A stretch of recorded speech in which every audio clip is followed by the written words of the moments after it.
Hey, what's up guys? Welcome to another episode of Visiting Professionals. I'm your host Austin Slaybaugh, and today I'm visiting with interactive media specialist, Sarah Griffith. Hey Austin. How's it going, Sarah? Good. Stay tuned, we got a lot of great stuff coming up. Hi, my name is Austin Slaybaugh. I'm a student at Oakland University. Most of my time is spent on campus in class. But when I'm not hitting the books, I'm visiting professionals.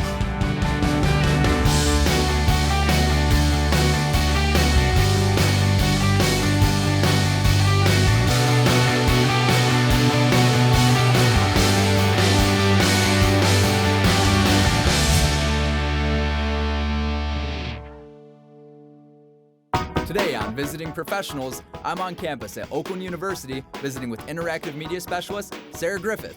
Sarah works for University Communications and Marketing and produces a variety of high-end media for OU, such as photography, graphics for advertising campaigns, nationally aired video commercials, and an assortment of social media content. I was kindly invited to meet with Sarah during one of her video shoots to get an inside look at what she does at Oakland University on a day-to-day basis. Hey Sarah, how's it going? I'm good. How are you doing, Austin? Doing great. What do you got going on today? So today we're at the Oakland Center and we'll be shooting our campaign for Go for the Gold. There's a ton of people upstairs and it's looking really good. So you want to go and check it out? Awesome, let's see it. All right, let's get to it. Sarah led me upstairs to the Oakland Center on campus, where she got right down to business, prepping for her upcoming video shoot. All right, Sarah, so you got me up here at the top of the Oakland Center. Can you tell me a little bit about what you got me doing today?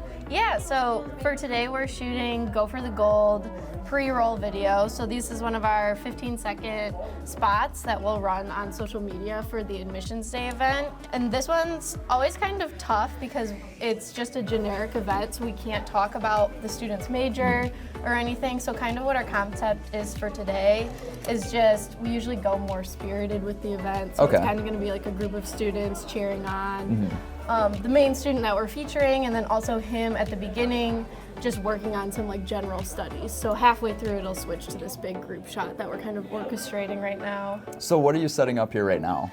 I'm just setting up the camera rig. This is what we usually use, and we'll be doing a walking shot today, so I want to use the stabilizer. Gotcha. Yeah. Now, was there any way you think I could help you out? Actually, yes. I will need somebody to hold the light for me today. This Just one kind over of here? rigging This it big up. one? Nothing special, but yes. Okay, I think I can manage that. Yeah. Before I was put on light duty, Sarah and I worked together to obtain the correct white balance for her camera. I don't know exactly how we want to rig this up. That wrist will work fine. Yeah, you're gonna be getting a workout here. Okay, Let's that'll see. work. Does that work? Okay. Yep. And then if you're like behind me, if you'd be like that. Yeah, I gotcha. All right, cool. Okay, I'm not recording yet, but I'm kind of just gonna walk through just to see like what the frame is gonna be. And then also Austin Yeah. is gonna be behind me with the light. Can I have somebody back spot Austin? Yeah. All right, ready? Rolling and action.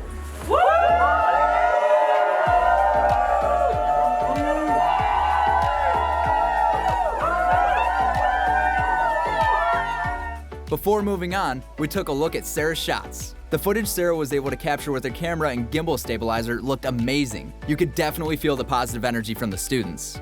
After Sarah was satisfied with her crowd footage, it was time for the next scene of the video.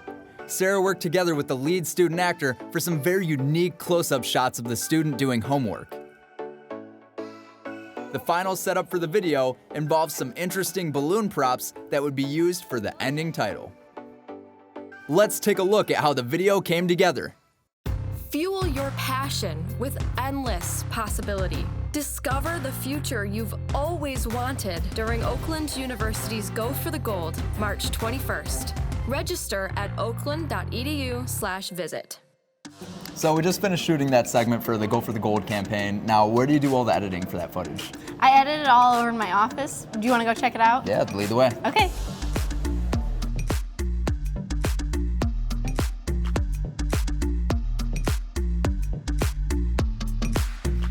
All right, so this is my office. Yeah, this is really nice. What program are you working in over there? So I use Premiere for all my editing, After Effects for any animation and graphics work, InDesign and Illustrator for any time that we're doing print pieces or even digital billboards. And then I work in Lightroom anytime I'm editing for photography. Oh, okay, gotcha. Now, what equipment do you use to film all this stuff? So all our equipment is kept in this cabinet over here, and we just kind of have the basic staples. We've got a variety of lenses, camera bodies, all audio equipment you could think of. Gotcha, all the staples that you need. Awesome. So what do we got pulled up on the screen over here? So that's actually the Aspire, Advance, Achieve campaign video that was used for the launch of the campaign at Oakland University. Okay. And this video won gold in the CASE Awards. Really? Yeah, so do you want to check it out? Yeah, let's see it. Sure. And long after our faces have disappeared from the scene, and these stones and bricks have withered and weathered, the real memorial to Mrs. Wilson will be written in the lives of tens of thousands of youngsters who will trot these halls, coming from every corner of the universe and studying in a great complex university which Oakland is certain to become. Mrs. Wilson, we and our children are forever in your debt, and we thank you. It started as an idea,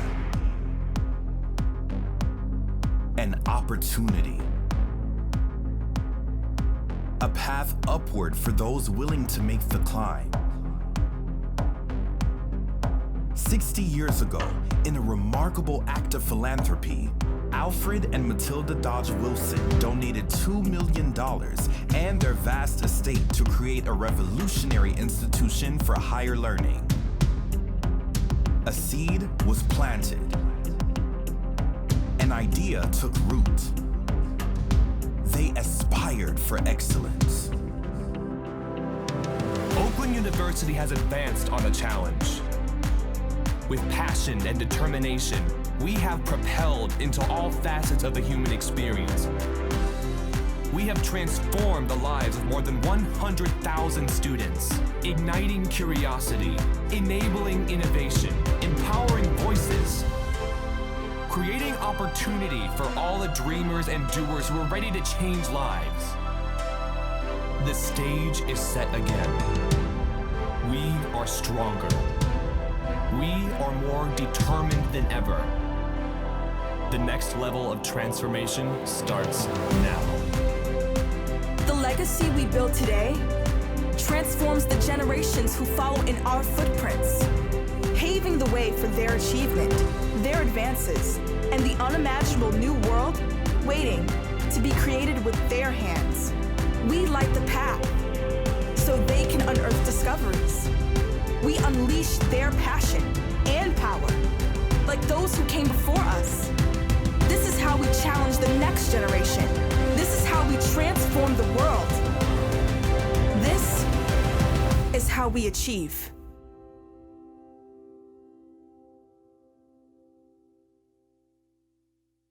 That's awesome. Your team did a good job. Thanks. Yeah, even though we have a small department, even smaller team, there's only about 5 people on our team that make these videos, we're able to pull off these big projects with limited time and even limited resources because each one of us brings something different. So when we all collaborate, we're able to make things happen that normally we wouldn't even think that we could pull off. Yeah, that's amazing. Good work. Coming up after the break, our tour continues with OU Interactive Media Specialist Sarah Griffith. And later, we sit down for an interview and I ask Sarah some important questions about her career. When Visiting Professionals continues.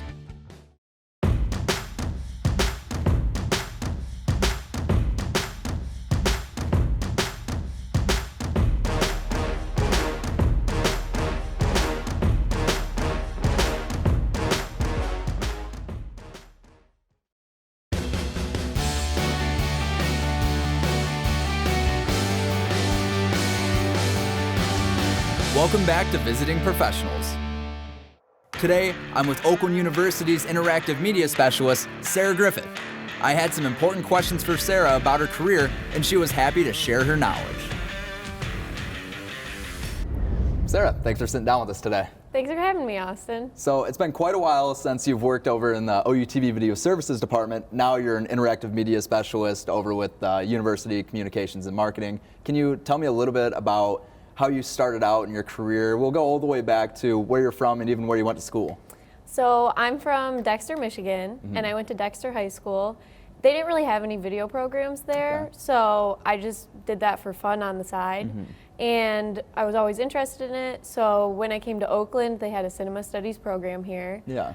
Got a BA in cinema studies, Nice. and then worked at OUTV. And so when I graduated, I ended up staying at the university, and now, as you said, work in the communications and marketing department. So when did you find out that you wanted to pursue video production in college? When I was younger, I would make music videos with my friends just for fun. They're really embarrassing, but that's just when I started getting interested in video production and making things on Windows Movie Maker with Sony Vegas, just messing around and having fun with my friends. And that's kind of where I really found my passion for making videos. Yeah. And in high school, there wasn't a lot of opportunity for video, but I did get involved in journalism, so that was about the closest that I could get with the media arts. Yeah, and now you've been at OU for your whole college career and now moving into your professional career. Yeah. Tell me a little bit about your time here at OU.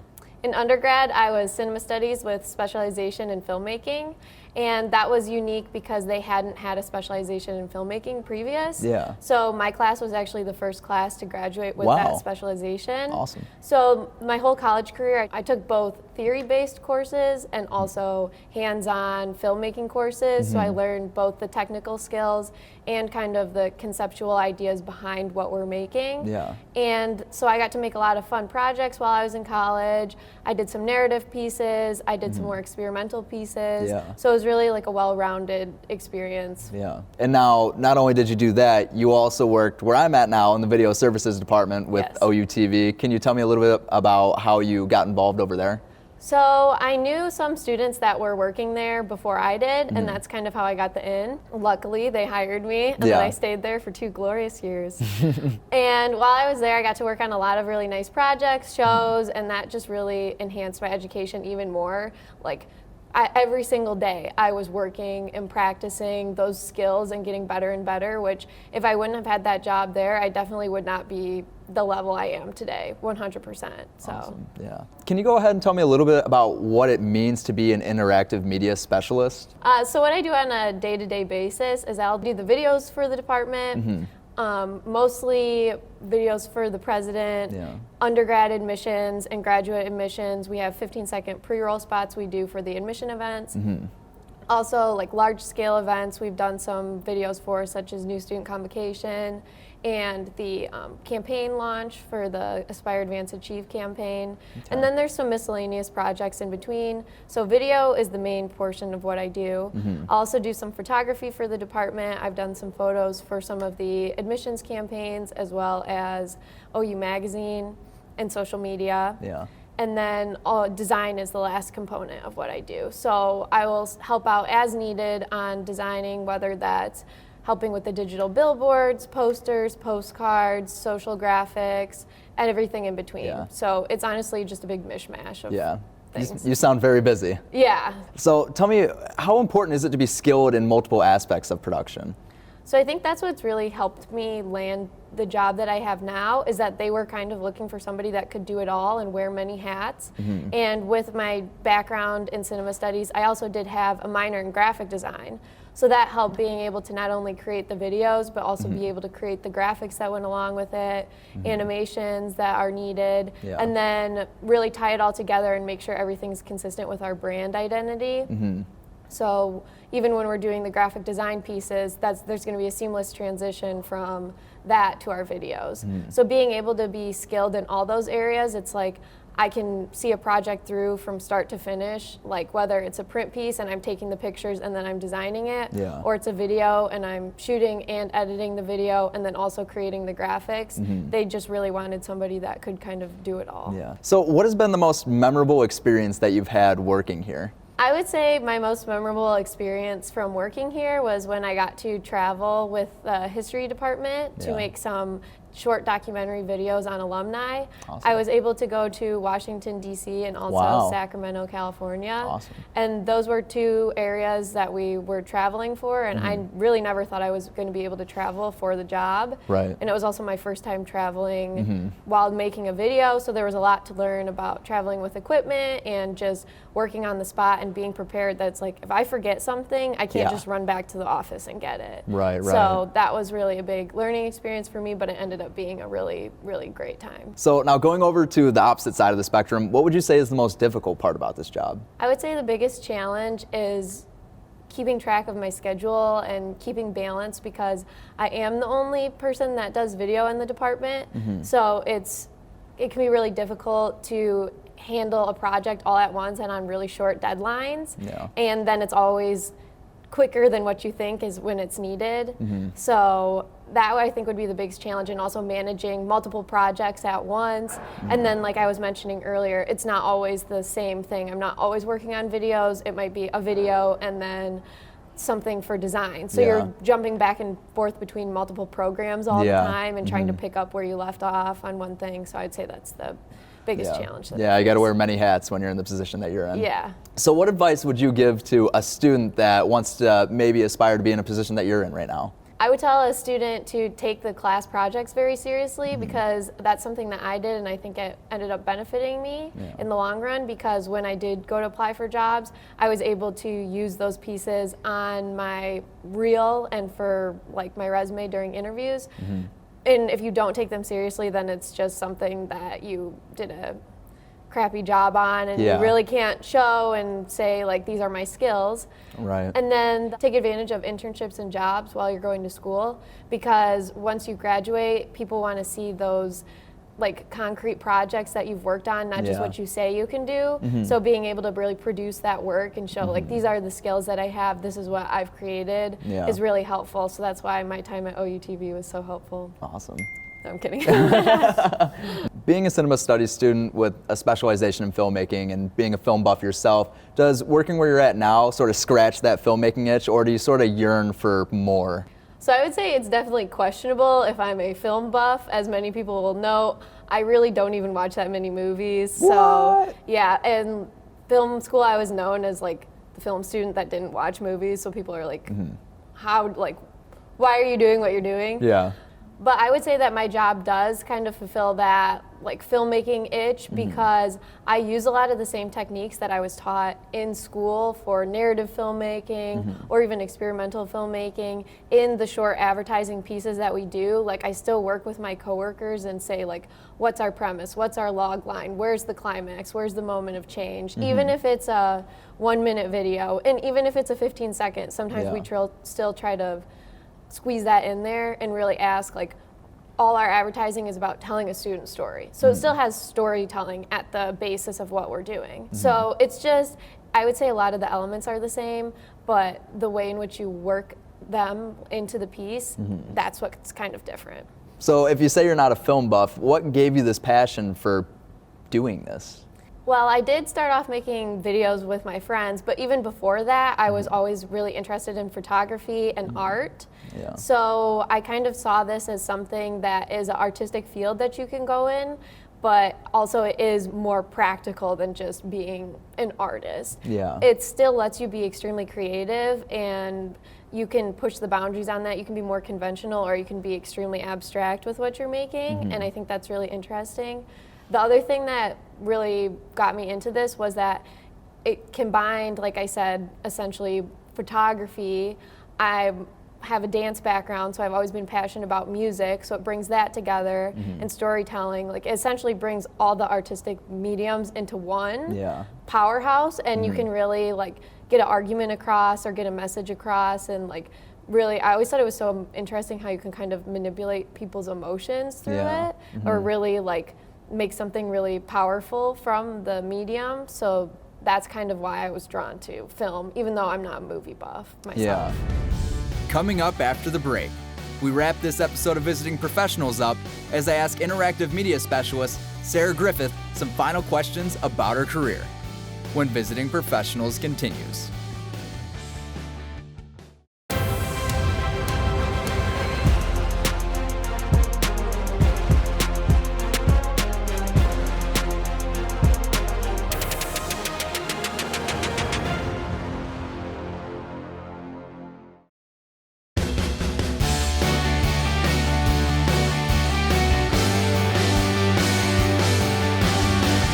Welcome back to Visiting Professionals. Today, I'm with Oakland University's Interactive Media Specialist, Sarah Griffith. I had some final questions for Sarah about her career, and she was happy to share her knowledge. So with the growth of social media and the ever-changing use of technology, how much have you seen technology evolve throughout your time in school and where you're at now in your job? I'd say definitely with the equipment that we are using. When I first started off as a freshman, I had never even heard of what a gimbal was. Yeah. And now I've seen gimbals evolve within the past year, like very dramatically. And so that's a tool that I use pretty much every single shoot at UCM. And I think it's just going to continue to change faster and faster, and the way that the equipment evolves is going to influence the content that we're creating. As far as social media goes, one thing that we've really seen a lot at work, and all the videos that we have to create, it's always short. And everybody's attention span on social media is very minuscule. Doesn't exist. So it's all about making your content stand out too. So it's just getting more and more harder for people like you to do your job. Well, I always think it's interesting because people that don't know about video production assume that if the video's shorter, it's going to take less time to create. But a lot of times I think it's the exact opposite, because it's trimming it down but still having to maintain the essence of the point that you're getting across. And that can take a lot longer than if you're able to just include more information. You don't have to be as selective, always paring it down. Being able to stretch out some ideas with this, like every second has to be perfect, to the point, concise. Yeah, including all of the B-roll that you might want to include, but if you only have a minute that you're working with, you could have still had a hour-long, 2-hour-long shoot, and then you have to say, okay, well, these are all great, but I only can include 2. So it makes it's very time-consuming, even though the video is short. So for something like, let's say, a 15 to 30-second Instagram video, how long would that take you to finish from start to end? So it definitely depends on the piece, but typically for our 15-second pre-roll videos, that entails about a 2-hour video shoot. But then that's also, before that, we're meeting the student that we're going to highlight. We're interviewing them, getting their story, so that's probably another hour. Then before the shoot, packing up all the equipment, sometimes driving to location. Then it's the 2-hour shoot.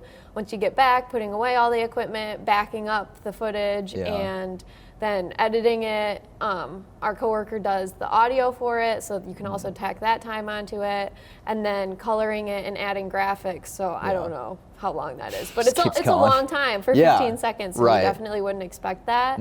So I think it's just really interesting to try to convey that to people, especially even some of the people I work with in the office that aren't familiar with video are surprised to hear how long it takes. Now, when you started working with university communications and marketing, what's something that really caught you off guard, something that you weren't expecting once you started to get involved?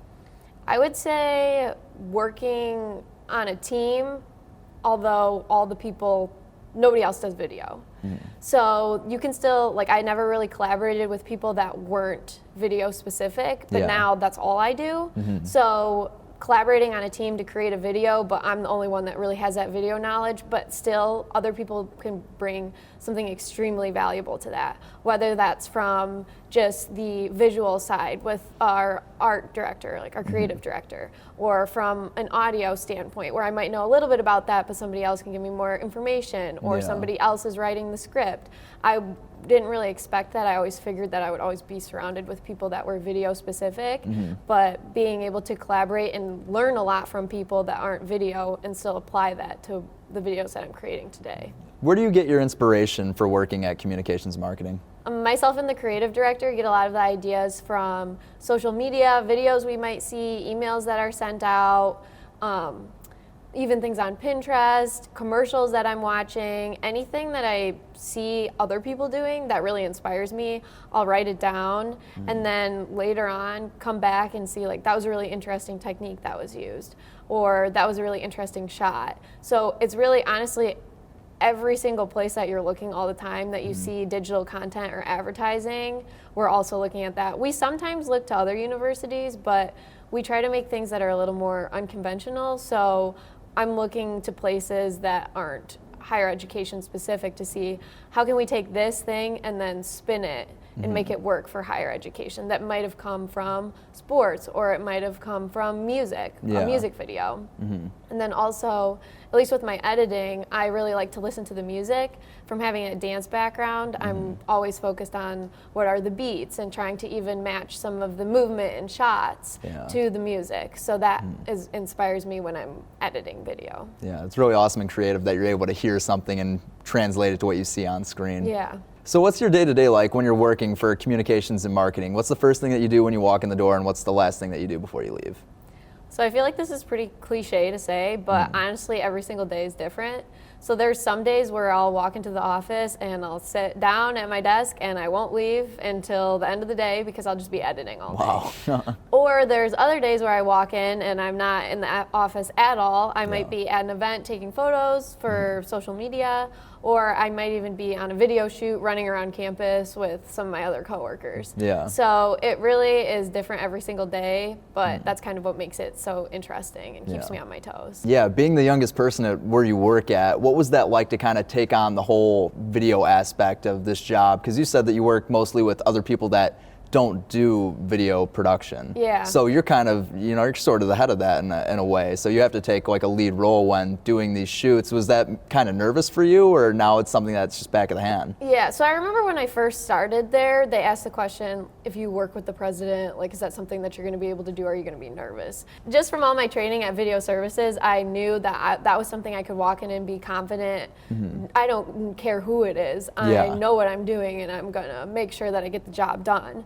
So I was like a little nervous at first, just because there's so many people that I didn't know, and they didn't know me, so they were like, who is this person? We don't actually know, like, we have seen only a little bit of their work, but once they got to know me and then they were confident in what I was doing, that helped a lot.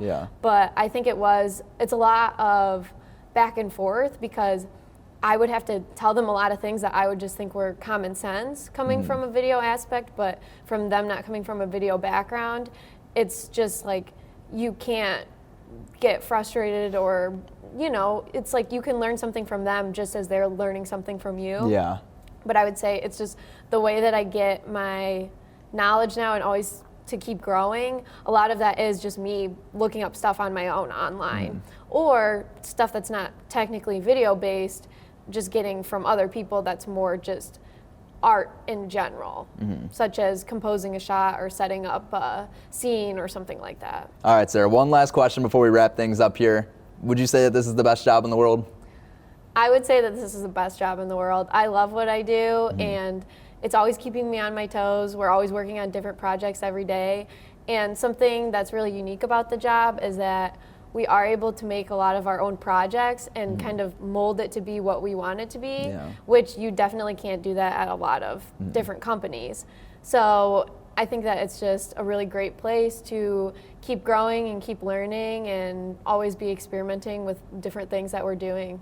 Sarah, thank you so much for sitting down with me. Thanks for having me, Austin. Not a problem. I look forward to seeing what you do in the future. I look forward to seeing what you do as well. Thank you. And that's going to wrap up this episode of Visiting Professionals. I'd like to give a special thanks to Sarah Griffith and the team at UCM. Until next time, guys, I'm your host, Austin Slaybaugh, signing off.